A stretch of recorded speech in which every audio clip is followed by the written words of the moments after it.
बारामतीमध्ये गुरुवारी मराठा क्रांती मोर्चाचं आयोजन करण्यात आलं। यामध्ये लाखो मराठा बांधव सहभागी होण्याची शक्यता व्यक्त केली जाते। सकाळी 11 वाजता कसबा इथल्या शिवाजी महाराजांच्या पुतळ्याला पुष्पहार अर्पण करून या मोर्चाला सुरुवात होईल। मिशन हायस्कूलच्या मैदानावर या मोर्चाची सांगता होणार आहे।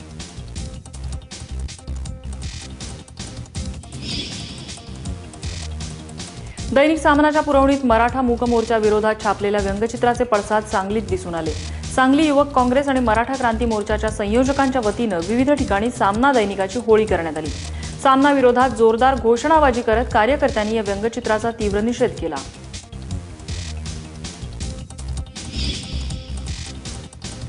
सोलापुरात कामगार कुटुंबांनी मोर्चा काढत विषारी ताडी बंद करण्याची मागणी केली आहे। विषारी ताडी पिऊन आतापर्यंत 4 कामगारांचा बळी गेलाय।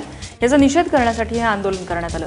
झोपडपट्टी आणि कामगार वस्तीत थाटलेल्या या विषारी ताडीची दुकानांनी आजवर अनेक कुटुंब उद्ध्वस्त केले। त्यामुळे तातडीने या दुकानांवर बंदी घालण्याची मागणी या मोर्चात करण्यात आली आहे।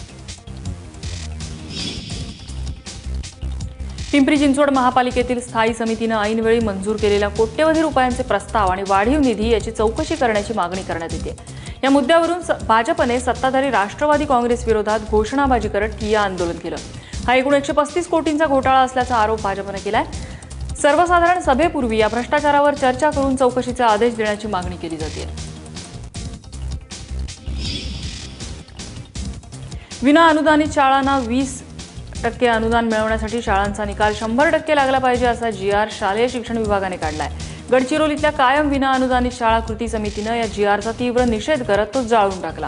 तसंच लवकरात लवकर तो रद्द करावा अशी मागणी देखील केली आहे। या GRमुळे विना अनुदानित शाळेतल्या शिक्षकांवरती अन्याय होत असल्याचा आरोप करण्यात येतोय। एसटीच्या निलंबित कर्मचाऱ्यांसाठी आनंदाची बातमी आहे। राज्य परिवहन महामंडळ कुटुंब स्वावलंबी योजना सुरू करत असून या योजनेअंतर्गत 17,000 निलंबित कर्मचाऱ्यांना पुन्हा कामावर घेण्यात येणार आहे। परिवहन मंत्री दिवाकर रावते यांनी ही माहिती दिली आहे। ते पिंपरी चिंचवडमध्ये एसटी चालकांच्या 3 दिवसीय सपत्नीक प्रशिक्षणाच्या उद्घाटन कार्यक्रमाच्या समारंभात बोलत होते। जळगाव जिल्हा बँकेची 100वी वार्षिक सर्वसाधारण सभा पार पडली। बँकेने घेतलेल्या कटू निर्णयामुळेच बँकेची आर्थिक स्थिती सुधारून तिला अ वर्ग प्राप्त झाल्याची घोषणा एकनाथ खडसे यांनी यावेळी केली आहे।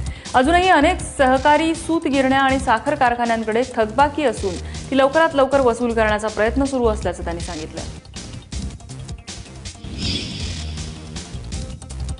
सोलापूर महापालिकेने अखेर उशिरा का होईना डेंग्यू निर्मूलनाचं काम हाती घेतलंय। तब्बल 53 रुग्णांना डेंग्यूची लागण झाल्यानंतर पालिकेला जाग आली आहे। आयुक्त विजय काळम यांनी तातडीची बैठक घेऊन पालिका अधिकाऱ्यांना कामाला लावलंय।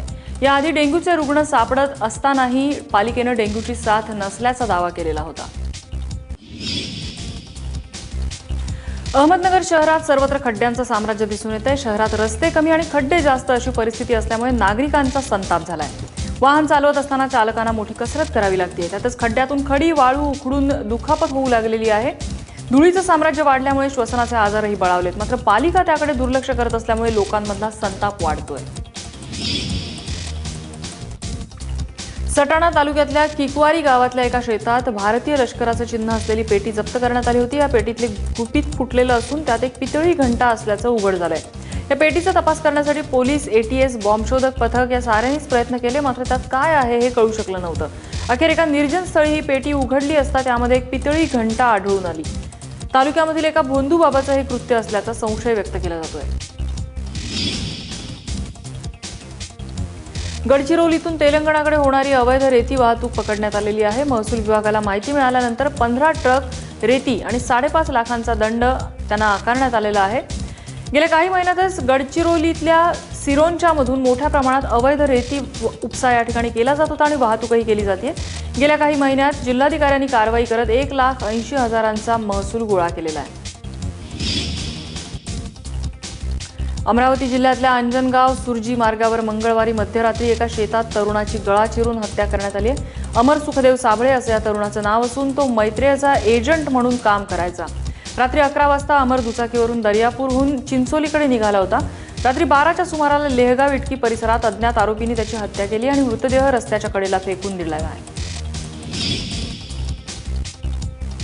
बीडच्या गेवराई तालुक्यातल्या रामपुरी काटोडा भागामध्ये बस पलटी होऊन 12 विद्यार्थी आणि 4 इतर प्रवासी जखमी झालेले आहेत। रस्त्यावरील खड्डे चुकवताना झालेल्या या अपघातामुळे लोकांचा संताप आहे।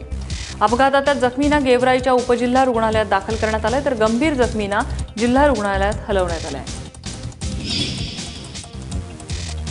भंडारा जिल्ह्यातील कोंडा कोसरा गावात मिनी ट्रकची धडक बसून एका महाविद्यालयीन विद्यार्थिनीचा जागीच मृत्यू झालाय.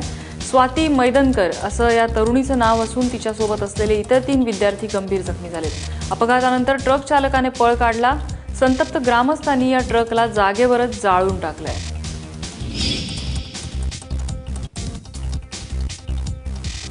जंगलात गुरं चरण्यासाठी गेलेल्या 50 वर्षीय रमेश अवराशे या गुराख्यावरती अस्वल आणि त्याच्या 2 पिल्लांनी हल्ला चढवला. या डोक्याला, गळ्याला आणि पायाला दुखापत झाली आहे. वन विभागाने त्यांना तातडीनं 15,000 रुपयांची मदत केली आहे.